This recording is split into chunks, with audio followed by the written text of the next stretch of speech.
Hello and welcome to another brilliant Businesses of Brighton podcast. Today I'm joined by Brighton business royalty here with Mike Monk with his range of business shows. Welcome, Mike.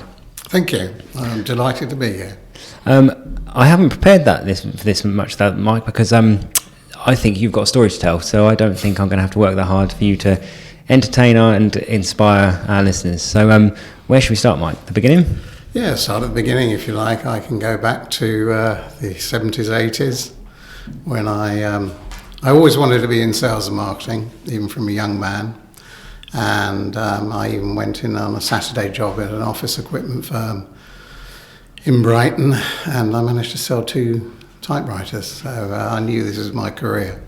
So I went on from there, went into working for a couple of clothing companies in London, covering the south of England, and then I was headhunted by a company that did printed T-shirts. Now in those days it was relatively new, the printed T-shirts. They were starting to really take off, and we eventually named the business as it grew the Great British T-shirt Company, which was a pretty good name. Yeah. And we were based in Brighton.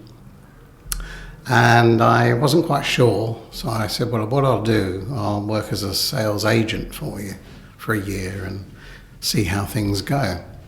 So I did. I found it quite easy, actually, to go into places and get orders of printed shirts. So I thought, well, this is interesting. Cut a long story short, I eventually became their sales director, grew them from $250,000 to $5 million in 6 years, and won businesses like Radio 1, London Tourist Market, Disney, people like that. Wow. So, yeah, we had a phenomenal growth rate. Yeah, that's no mean feat. No, and thoroughly enjoyed it. Supplied the Rolling Stones with shirts, the Who with shirts. Wow. So right across the board. And I remember seeing the Radio 1 road show in Brighton. It used to be a road show. And they had their great big wagon on the seafront, and they'd be chucking T-shirts out to the crowd. So I thought, that's interesting. So I managed to find out who had the license, and these guys, these brothers. So the driver was called Smiley Marley, and his brother John was like the man you had to go and see. He was based in Bristol, so I went down to see him. And again, cut a long story short, they were buying 80,000 T-shirts a year off us. Wow. And very quickly, while I'm on that, I went to Carnaby Street, because again, it was very fashionable in those days. All these loads of shops selling printed shirts, etc. I spent the day there, and it rained most of the day, and I must have gone into 20 shops. I was given no at every shop, so I thought I had enough of this. I went and had a coffee. Thought, I'll just get the train back to Brighton. I just saw a shop over the road. I thought, I don't think I've been in that one.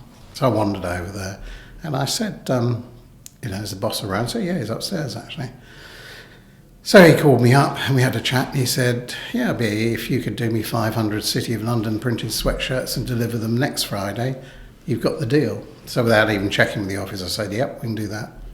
So again, that led to a contract worth 250,000 T-shirts a year. Wow, yeah. So that, I'll follow on with that you should never give up in sales. Never, ever, ever give up in sales, because you never know where that next sale is coming from. That's a great message, that. I've heard that a few times, just to the point of failure, just as where you're about to quit. Yeah. There's like this little breakthrough happens. Yeah, I mean, one of the best clients I ever got was on my 11th attempt. That's tremendous. And that was over a 18-month period. And eventually she said, okay, come down and see us. I'm schooled on that, because can I, hand on heart, say that I persist to the point of 11 times before, 10 no's before I get a yes? That's right. I don't think I do. So that's great. I mean, there's 2 words I use. I'm a very keen networker, as you probably know, and I do a lot of networking. I even do seminars on networking to young, small businesses.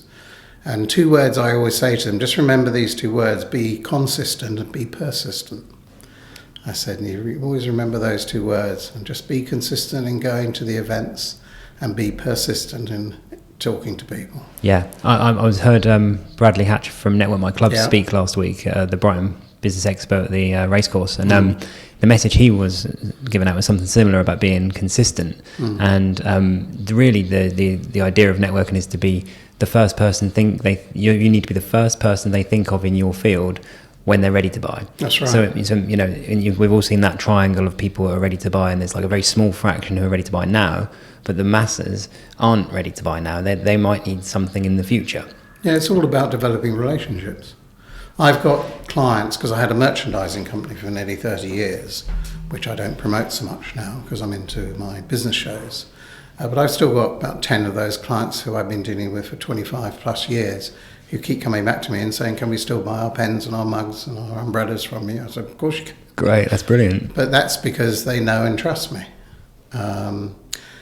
And also, when you're talking about Network My Club, I've been a member of that for over 20 years, and it's a great network. But what I've always felt is that a lot of people, some people, especially new people, younger people coming into businesses, and they're asked to go networking, they're not given any sort of training or any ideas or concepts of what to expect. So this is why I now do some seminars, which I do free of charge, because it just helps them to get over the nerves. And I also show them this is a procedure that if you follow will work for you. And I prove that time and time again. Yeah, I actually completely got the idea of what Network My Club as a name meant. It's a really stupid error. These events are held at football clubs and sports venues. It's obviously to do with the club, but I misinterpreted that as that I was networking for my club, as in my network of people.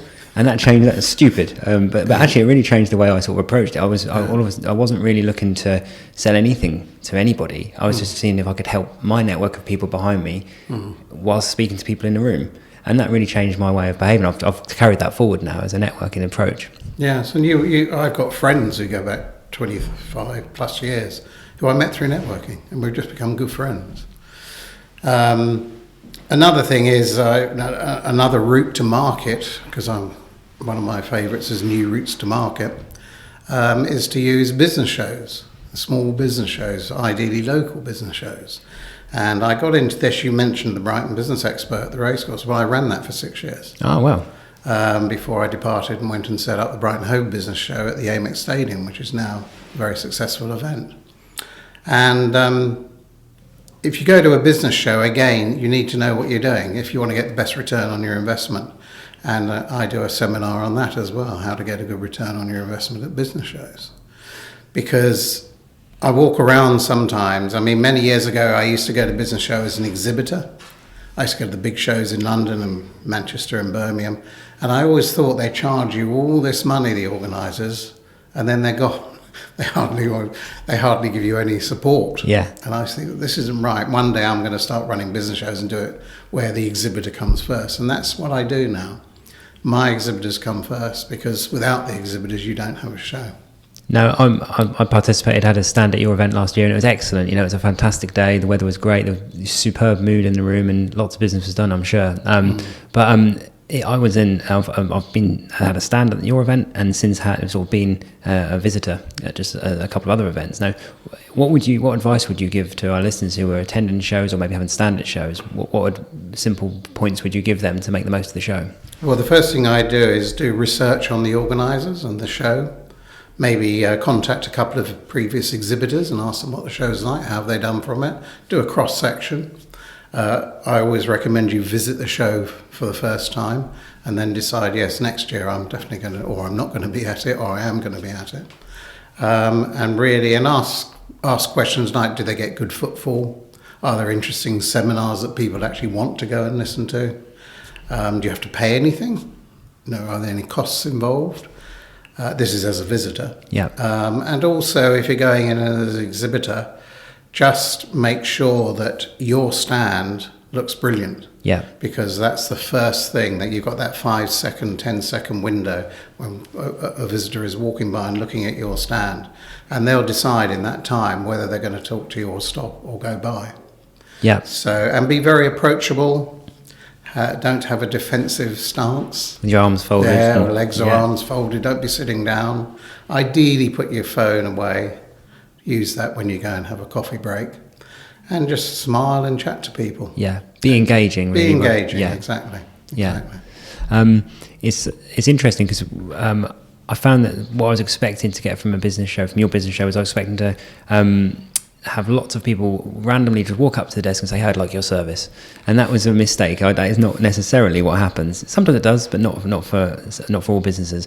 And actually, what happened was a much more enjoyable experience of getting to know the other exhibitors around us, and you became like a little community for the day. Exactly, it was really cool. Yeah, we deliberately create a really good buzz at our shows. We also have a speed networking session at lunchtime, as well as the seminars and workshops.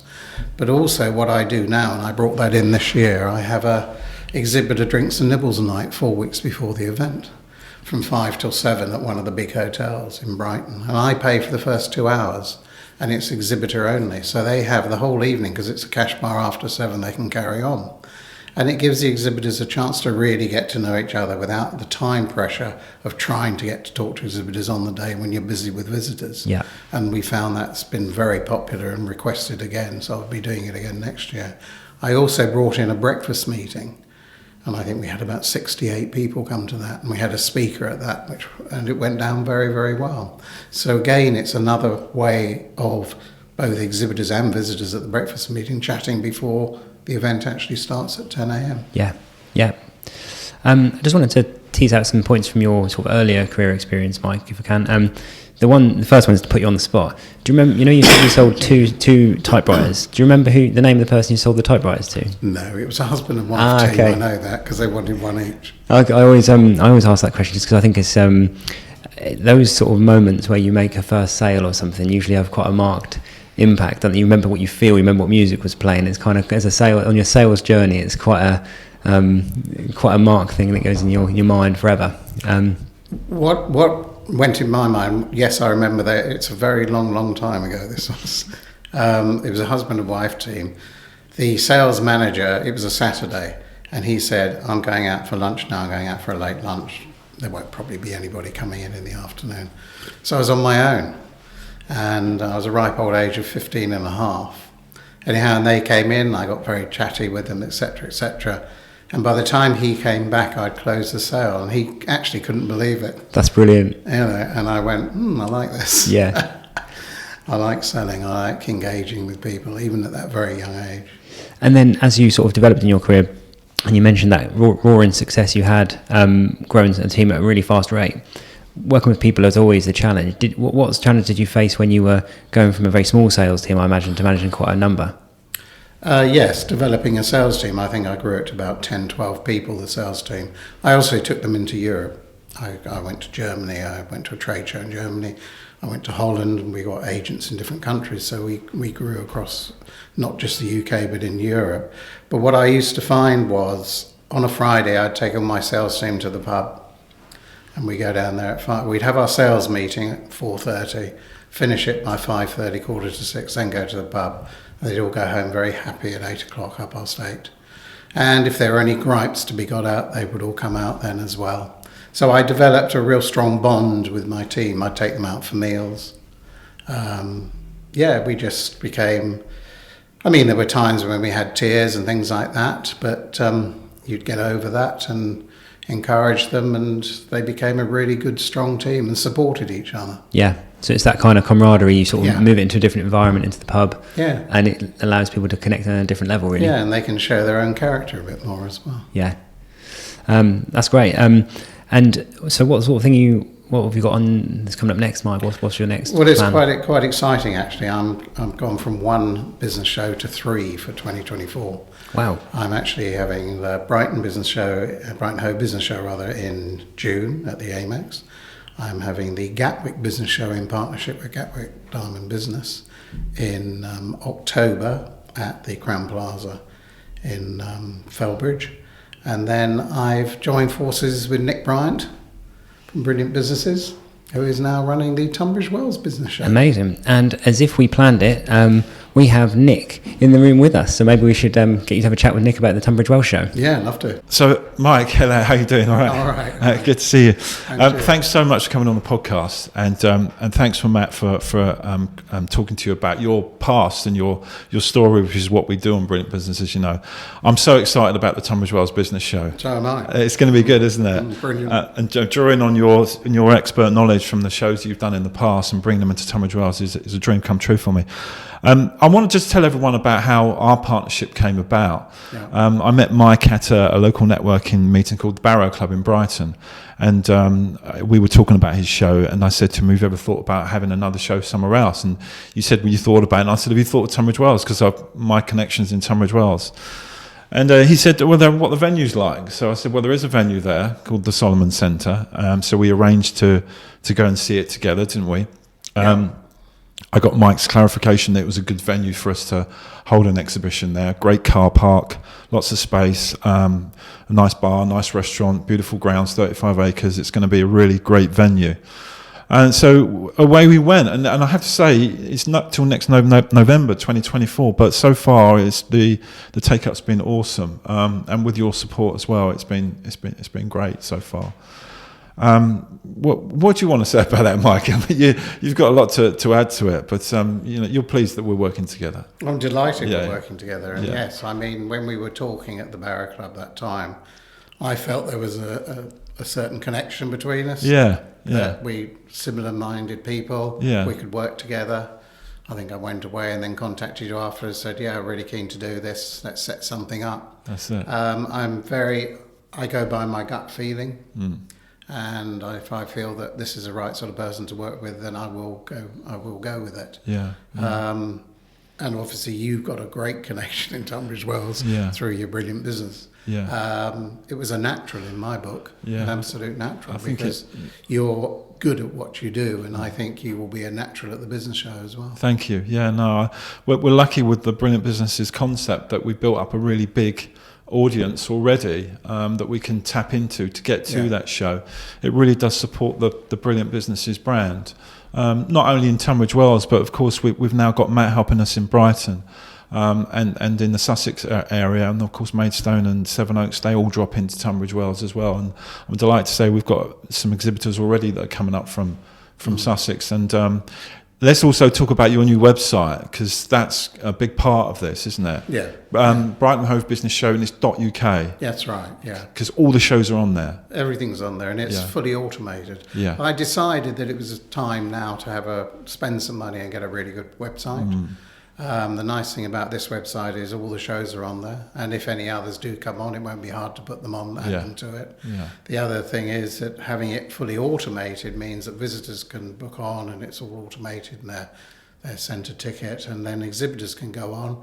You can actually choose the event you want to go to. In your case, we just refer straight through to your website.